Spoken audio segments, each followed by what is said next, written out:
హైదరాబాద్ లో మాట్లాడే హనుమంతుడు. అవును, ఇక్కడ నిజంగా హనుమంతుడు మాట్లాడాడు. ఈ గుడికి వచ్చి మన మనసులో ఉన్న కోరికని ఒక పేపర్ మీద రాసి అది ముడుపుగా కడితే తీరని కోరికే లేదంటారు. ఖర్మన్ ఘాట్ ఈ ఆలయ చరిత్ర ఒక అద్భుతం. సుమారు 900 సంవత్సరాల క్రితం కాకతీయ రాజైన రెండో ప్రతాపరుద్రుడు అప్పట్లో అడవిగా ఉన్న ఈ ప్రాంతానికి వేటకని వచ్చి అలసిపోయి ఒక చెట్టు కింద విశ్రాంతి తీసుకునే సమయంలో ఒక శబ్దం వినిపించింది.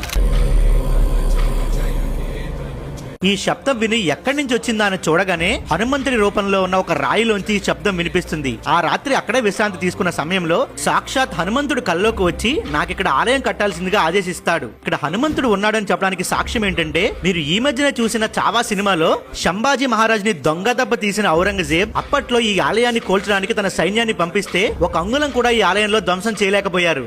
ఔరంగజేబే స్వయంగా వచ్చి ధ్వంసం చేయడానికి ప్రయత్నిస్తే ఖరోమన్ ఘాట్ అని ఒక శబ్దం వినిపించింది. ఈ శబ్దం వినగానే బెంబేలెత్తిపై సైన్యంతో అక్కడి నుంచి పారిపోయాడు. అంత గొప్ప మహిమ